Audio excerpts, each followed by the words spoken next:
नमस्कार दोस्तों, एग्जामोफोबिया YouTube channel में आप सभी लोगों का स्वागत है। बीपीएससी पीटी एग्ज़ाम का करंट अफेयर सीरीज चल रहा है, जिसके तहत आज 9वें नंबर का टेस्ट पेपर हम लोग सॉल्व करेंगे। इसमें 30+ MCQs हैं, साथ ही में इनका डिस्कशन है, तो दोनों पे ही चर्चा करेंगे हम लोग। और बहुत ही महत्वपूर्ण क्वेश्चन है बीपीएससी पीटी एग्ज़ाम के लिए और ऑडिटर एग्ज़ाम के लिए। तो देखते हैं क्वेश्चन नंबर पहला। क्वेश्चन नंबर पहला है, नई शिक्षा नीति 2020 के संदर्भ में कौन सा विकल्प सही नहीं है? कौन सा विकल्प सही नहीं है नई शिक्षा नीति 2020 के संदर्भ में? जीडीपी का 6% जो है एक्सपेंसेस किया जाएगा, एक्सपेंसेस होंगे, ये सही है कथन। मानव संसाधन विकास मंत्रालय का नाम बदलकर शिक्षा मंत्रालय कर दिया गया है, ये भी सही है। 8वीं कक्षा तक बच्चों को मातृभाषा में शिक्षा दी जाएगी, ये भी सही है। 15 वर्षों में कॉलेज मान्यता प्रणाली को चरणबद्ध तरीके से समाप्त कर दिया जाएगा, ये गलत है। डी आंसर सही है इसमें। अगला है क्वेश्चन नंबर दूसरा, नई शिक्षा नीति 2020 किस कार्यदल की सिफारिश पर आधारित है? यानी इसके जो कर्ता धर्ता कौन है? तो इसका सही जवाब है बी आंसर, के कस्तूरीरंगन कार्यदल का जो है उन्हीं की सिफारिश पे इसको नई शिक्षा नीति को लागू किया गया। उन्होंने ही अपनी रिपोर्ट प्रस्तुत की थी। नेक्स्ट है क्वेश्चन नंबर तीसरा, अयोध्या में मस्जिद निर्माण के लिए किस ट्रस्ट की स्थापना की गई है? जिस तरीके से राम मंदिर, भगवान राम जी का मंदिर बनाने के लिए अयोध्या में एक ट्रस्ट का जो है गठन किया गया है, उसी तरीके से जो है ये जो मस्जिद है, मस्जिद को बनाने के लिए भी एक ट्रस्ट का गठन किया गया है। उसका नाम है इंडो इस्लामिक सांस्कृतिक फाउंडेशन नाम रखा गया है। बी आंसर सही है। अगला है क्वेश्चन नंबर चौथा, नटेश मूर्ति जिसकी वर्ष 1998 में चोरी हो गई थी, किस शैली से संबंधित है? नटेश मूर्ति जिस वर्ष 1998 में चोरी हो गई थी, किस शैली से संबंधित है? इसका सही जवाब क्या होगा? इसका सही जवाब है डी आंसर, प्रतिहार शैली से संबंधित है। ये जो है लगभग 22 वर्षों बाद भारतीय पुरातत्व सर्वेक्षण विभाग को सौंपी गई है, जो पहले चोरी हो गई थी 1998 में, लेकिन अब जो है ये मिल गई है। ये राजस्थान के बड़ौती में स्थित घटेश्वर महादेव मंदिर की 10वीं शताब्दी की शिव मूर्ति है। यह लगभग 4 फीट की ऊंचाई के साथ प्रतिहार शैली में एक दुर्लभ बलुआ पत्थर से निर्मित मूर्ति है। बलुआ पत्थर से निर्मित मूर्ति है, प्रतिहार शैली की है। अगला क्वेश्चन नंबर 5, कुम्हार सशक्तिकरण योजना किसके तहत हाल ही में 100 इलेक्ट्रिक पावर व्हील वितरित किए गए हैं? किस वर्ष आरंभ की गई थी ये योजना? तो ये इस योजना का जो कार्यकाल आरंभ हुआ था वर्ष 2018 में आरंभ किया गया था। वर्ष 2018 में आरंभ किया गया था इसका कार्यकाल। नेक्स्ट है क्वेश्चन नंबर 6, बांग्लादेश के किन 2 बंदरगाहों से होकर भारत के पूर्वोत्तर राज्यों तक कंटेनर के माध्यम से वस्तुओं को पहुंचाने हेतु समझौता किया गया है? बांग्लादेश के किन 2 बंदरगाहों से होकर भारत के पूर्वोत्तर राज्यों तक कंटेनर के माध्यम से वस्तु पहुंचाने पर एक सहमति बनी है भारत के साथ? तो 6 का सही जवाब है सी आंसर, मंगला और चट्टोग्राम बंदरगाह जो बांग्लादेश में है। इन 2 बंदरगाहों से होकर भारत के पूर्वोत्तर राज्यों में वो कंटेनर पहुंचेंगे जो सामग्री से भरे होंगे। अगला क्वेश्चन नंबर 7, किस राज्य या केंद्र शासित प्रदेश ने घर घर राशन पहुंचाने की योजना आरंभ की है? किस राज्य केंद्र शासित प्रदेश ने घर घर राशन पहुंचाने की योजना आरंभ की है? तो सही जवाब है सी आंसर, दिल्ली सरकार ने। अगला है क्वेश्चन नंबर 8वां, extra high voltage power line की हवाई निगरानी के लिए ड्रोन इस्तेमाल की अनुमति प्रदान करने वाला देश का पहला राज्य कौन सा है? Extra high voltage power line की हवाई निगरानी के लिए ड्रोन का इस्तेमाल कौन सा राज्य कर रहा है? तो जो है महाराष्ट्र सरकार कर रही है इसका, जिससे जहाँ पर हाई वोल्टेज है उसकी निगरानी की जा सके, या अगर वहाँ का ट्रांसफार्मर वगैरह फटता है, विस्फोट होता है, तो उससे जो जान माल की हानि है उससे बचा जा सके। नेक्स्ट है क्वेश्चन नंबर 9, किस राज्य ने प्लाज्मा दान करने वाले को सरकारी नौकरियों में प्राथमिकता देने की घोषणा की है? किस राज्य ने जो प्लाज्मा डोनेट कर रहे हैं कोरोना वायरस से ठीक हो चुके हैं, तो उनमें एंटीबॉडीज़ विकसित हो चुकी हैं, तो वो व्यक्ति अपना प्लाज्मा डोनेट कर सकता है प्लाज्मा बैंक में। तो ऐसे व्यक्ति को जो प्लाज्मा डोनेट करता है उन्हें सरकारी नौकरियों में वरीयता दी जाएगी। तो ऐसा किस सरकार ने कहा है? असम की सरकार ने। सी आंसर सही है। अगला है क्वेश्चन नंबर 10। किस देश ने सोशल मीडिया के लिए निःशुल्क इंटरनेट सेवाओं पर प्रतिबंध लगा दिया है? किस देश ने सोशल मीडिया को निःशुल्क इंटरनेट सेवाओं पर प्रतिबंध लगा दिया है? जो निःशुल्क इंटरनेट सेवाएं लेते हैं उसके ज़रिए सोशल मीडिया के यूज करते हैं, उस पर प्रतिबंध लगा दिया है बांग्लादेश ने। सी आंसर सही है इसका। अगला है क्वेश्चन नंबर 11। यूएनडीपी तथा ओपीएचआई के मुताबिक वर्ष 2005 से 16 के बीच भारत में कितने लोगों को गरीबी से बाहर लाया गया है? भारत के कितने लोगों को गरीबी रेखा से बाहर लाया गया है, जो गरीबी रेखा के अंदर जी रहे थे, जीवन यापन कर रहे थे? तो 273 मिलियन लोगों को गरीबी रेखा से बाहर लाया गया है। गरीबों की संख्या में सर्वाधिक कमी आई है इस दौरान।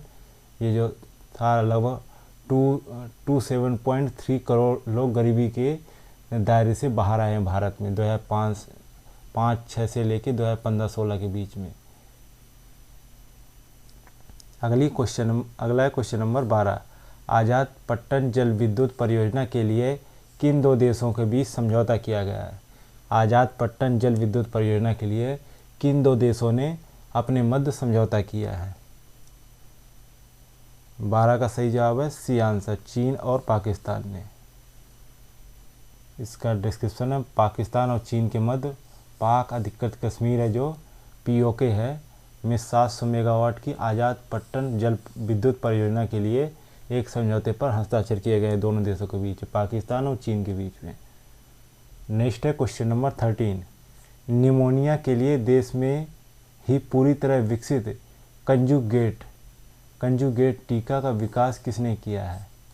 किस इंस्टीट्यूट ने किया है, किस जो कंपनी ने किया है? तो इसका जो है सही जवाब है बी आंसर, सीरम इंस्टीट्यूट ने इसका जो है आविष्कार किया है। कब किया है? 14 जुलाई 2020 को एक घरेलू टीका कोकल पॉलीसैकेराइड कंजुगेट टीके को बनाने की अनुमति दी गई थी, जिसको बनाया है messrs serum institute of India private limited. Next है क्वेश्चन नंबर 14। हाल ही में खबरों में रहा काजी 106F क्या है? काजी 106F क्या है? ये जो है भारत का एकमात्र सुनहरा बाघ है। ये जो काजी 106F है भारत का एक सुनहरा बाघ है। अगला है question number 15। Google for India digitalization fund के तहत गूगल ने अगले 5 से 7 वर्षों में भारत में कितनी राशि निवेश करने की घोषणा की है? Google for India digitalization fund के तहत गूगल अगले 5 से 7 वर्षों के बीच में भारत में कितनी राशि निवेश करेगा?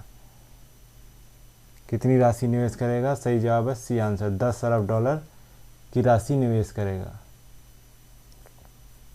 अगला है क्वेश्चन नंबर 16। मास्क नहीं पहनने वालों के लिए किस राज्य ने रोको टोको अभियान की शुरुआत की है? जो मास्क नहीं पहनते हैं, ऐसे लोग जो सड़क पे निकल जाते हैं बिना मास्क पहने, उनके लिए किस राज्य ने रोको टोको अभियान की शुरुआत की है? तो जो है मध्य प्रदेश सरकार ने इस अभियान की शुरुआत की है। नेक्स्ट है क्वेश्चन नंबर 17। वाणिज्य मंत्रालय के आंकड़ों के अनुसार वित्त वर्ष 2019-20 में भारत का सबसे बड़ा व्यापार साझेदार देश कौन सा है? सबसे बड़ा व्यापार साझेदार देश कौन सा है? जो है अमेरिका जो है लगातार दूसरे साल भारत का सबसे बड़ा व्यापार साझेदार देश बन गया है, जो दोनों देशों के बीच बढ़ते आर्थिक संबंधों को दर्शाता है। वाणिज्य मंत्रालय के आंकड़ों के अनुसार अमेरिका और भारत के बीच द्विपक्षीय व्यापार जो है 88.75 अरब अमेरिकी डॉलर रहा, जो 2018-19 में 87.96 अरब डॉलर का था। अगला है क्वेश्चन नंबर 18। कॉरपोरेट उत्कृष्टता श्रेणी के अंतर्गत उत्कृष्ट उपलब्धि के लिए CII ITC सस्टेनेबिलिटी पुरस्कार 2019 किसने जीता है? 18 नंबर। ये जो है पुरस्कार NTPC ने जीता है। अगला है क्वेश्चन नंबर 19। भारतीय रेलवे ने पहली बार सामान से भरी विशेष पार्सल रेलगाड़ी को बांग्लादेश भेजा। पार्सल में कौन सी वस्तुएं भेजी गई थी जो बांग्लादेश भेजी गई थी पार्सल रेलगाड़ी? तो इसका सही जवाब है बी आंसर, सूखी मिर्चें भरी हुई थी जो रेड्डीपलेम गुंटूर से सूखी मिर्च को बेनापोल बांग्लादेश भेजा गया। भारतीय रेलवे ने पहली बार देश की सीमा से परे बांग्लादेश के बेनापोल के लिए आंध्र प्रदेश के गुंटूर जिले से रेड्डीपलेम से सूखी मिर्च की एक विशेष मालगाड़ी जो है बांग्लादेश भेजी। अगला है question number 20। Rewa solar park परियोजना के संदर्भ में कौन सा विकल्प सही नहीं है?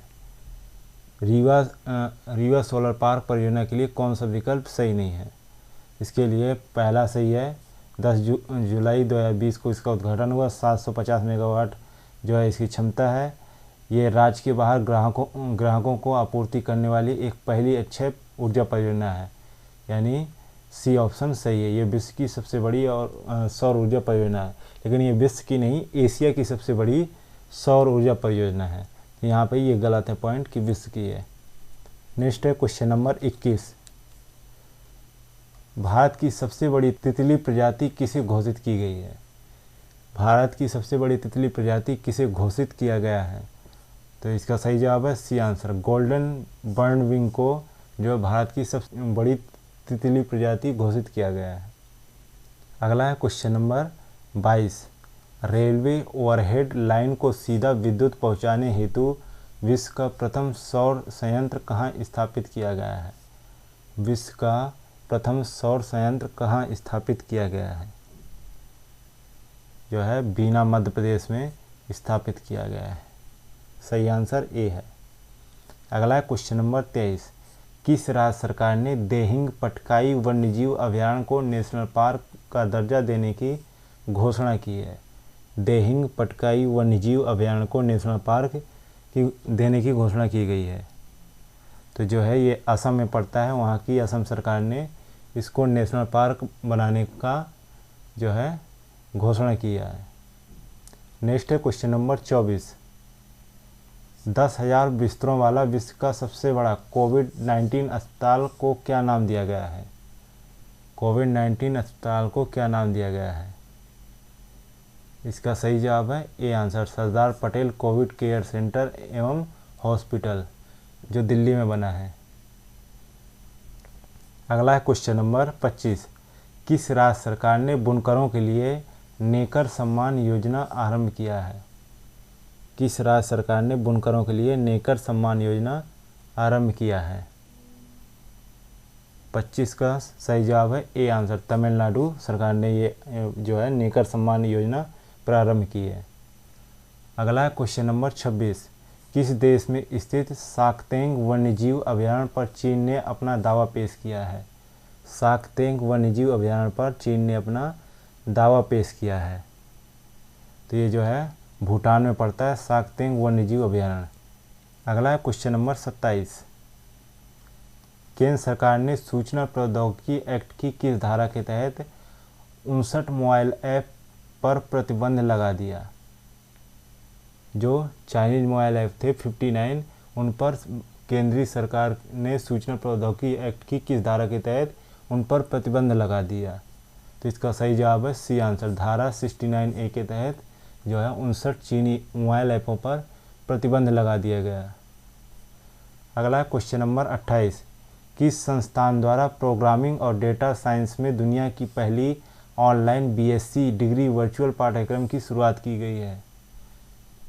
किस संस्थान द्वारा किया गया है? तो 28 का सही जवाब है IIT मद्रास द्वारा ये शुरू किया गया है। अगला है क्वेश्चन नंबर 29। भारत एवं भूटान के बीच 50-50% की हिस्सेदारी के आधार पर हस्ताक्षरित प्रथम संयुक्त जल विद्युत परियोजना का क्या नाम है? तो इसका सही जवाब है सी आंसर, खोलांगजू जल विद्युत परियोजना। उस संयुक्त जल विद्युत परियोजना का नाम कोलांगजू जल विद्युत परियोजना है। और आज का अंतिम क्वेश्चन 30 नंबर, डी.के. बसु बनाम पश्चिम बंगाल वाद 1986 का उपयोग हाल ही में समाचारों में किस संदर्भ में किया गया है? डी.के. बसु बनाम पश्चिम बंगाल विवाद 1986 का उपयोग किस संदर्भ में किया गया है? तो इसका सही जवाब है सी आंसर, हिरासत में पुलिस की बर्बरता को लेकर ये जो है ये अभी हाल ही में समाचारों में रहा। और इसके बहुत चर्चित जो है जस्टिस हैं एस मुरलीधर और जस्टिस आई.एस. मेहता। इनकी बेंच ने दिल्ली हाई कोर्ट के ये जो है जस्टिस हैं, इन्होंने पिछले हफ्ते 1995 में दिलीप चक्रवर्ती की हिरासत में मौत के लिए दिल्ली पुलिस की स्पेशल टास्क से जुड़े 6 पुलिसकर्मियों की सज़ा को बरकरार रखा। पुलिस अधिकारियों द्वारा दायर की गई इस अपील में सुनवाई के दौरान जस्टिस एस मुरलीधर और जस्टिस आई.एस. मेहता की बेंच ने डी.के. बसु बनाम राज्य पश्चिम बंगाल के एक SCC 416 मामले में सुप्रीम कोर्ट के फैसले का हवाला दिया, जिसमें हिरासत में हिंसा के मामले को रोकने के लिए विस्तृत दिशा निर्देश जारी किए गए हैं कि कोई भी पुलिसकर्मी अगर किसी व्यक्ति को हिरासत में लेके रखा है पुलिस थाने में तो उसके साथ मारपीट नहीं कर सकता है, क्योंकि उस केस में दिलीप चक्रवर्ती नाम के व्यक्ति की पुलिस की हिरासत में लिए जाने के दौरान उसकी जो है पुलिस की बर्बरता के चलते थाने में ही उसकी मौत हो गई थी। इस मामले पर ये निर्णय आया है। अरे भैया सुनो सुनो, हाँ तुम्ही से कह रहे हैं। अब यहाँ तक आ ही गए हैं तो मतलब वीडियो अच्छी लगी है, और वीडियो अच्छी लगी है तो लाइक करना शर्माना कैसा। तो हमारी वीडियो को लाइक करें, शेयर करें और चैनल को सब्सक्राइब करना बिल्कुल ना भूलें। धन्यवाद।